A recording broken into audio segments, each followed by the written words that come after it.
Former President Uhuru Kenyatta has urged African leaders to break free from excessive dependence on foreign aid following U.S. President Donald Trump's decision to pause federal funding worldwide. Speaking at the East Africa Region Global Health Security Summit 2025 in Mombasa, Kenyatta emphasized the need for African nations to develop self-sufficient funding mechanisms, particularly for disaster management and health security. He criticized the continent's over-reliance on Western donations, stating that such dependency hinders long-term economic growth. Kenyatta framed Trump's decision as a wake-up call, urging African leaders to prioritize internal resource mobilization. "I saw some people the other day crying that Trump has removed funding.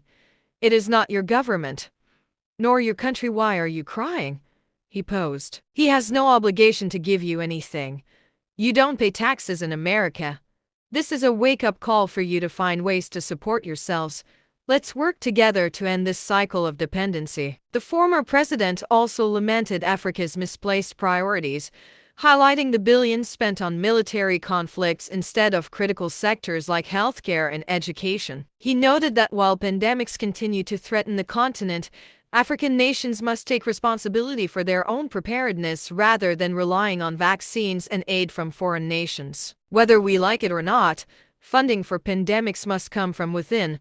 We need to reprioritize what truly matters to us as Africans," he stressed. "We waste resources fighting each other.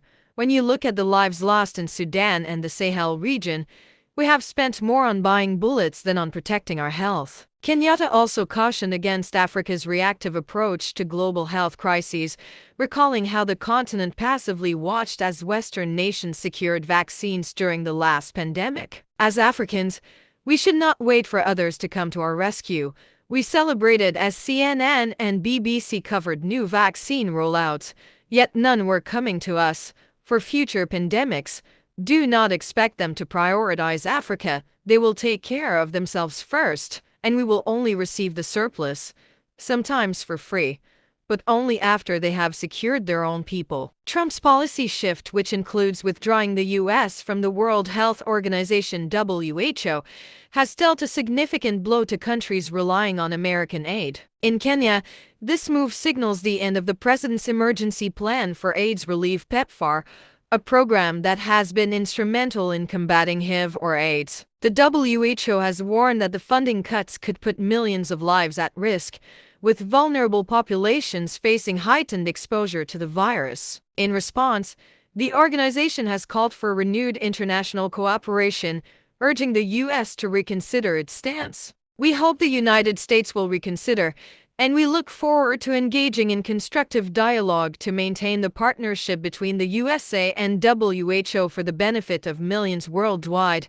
read a statement from the WHO. Kenyatta's remarks serve as a clarion call for African nations to redefine their approach to economic sustainability and health security. Whether leaders will heed his advice remains to be seen, but the message is clear: Africa must take charge of its future. Meanwhile, the Kenyan embassy in Kinshasa, Democratic Republic of Congo (DRC), has been attacked by protesters expressing anger over the ongoing conflict in the country's eastern region. Foreign Affairs PS Korir Singoi described the attackers as marauding protesters. "The crisis in eastern DRC has escalated, with 17 people killed in heavy fighting between M23 rebels, reportedly backed by Rwanda and Congolese government forces. Streets in the conflict zones are littered with bodies, while hospitals are overwhelmed by the growing number of casualties." On January 27, 2025, President Felix Tshisekedi held a high-level meeting in Kinshasa with national leaders,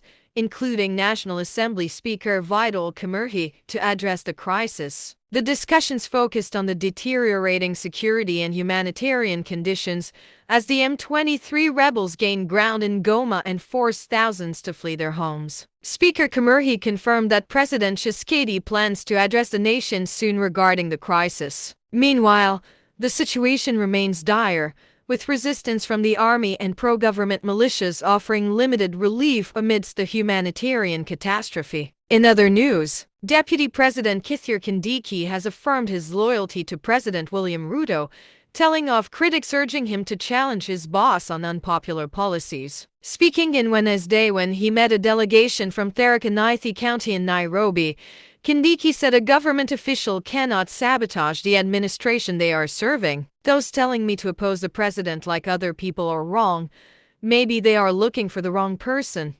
Not me, the DP said. The work of a leader is to guide the people, not to listen and support them in saying it. Leadership is not about shouting but showing direction to the citizens and offering solutions. He cited that the President Mwai Kibaki's administration, which he said faced the most difficult times in his first term and became unpopular before the then head of state dissolved his cabinet. He dissolved his cabinet and lost a referendum, yet he remains the most consequential former president. President William Samoei Ruto is facing the same challenges and has remained steadfast in his mission to transform Kenya, Kindiki said.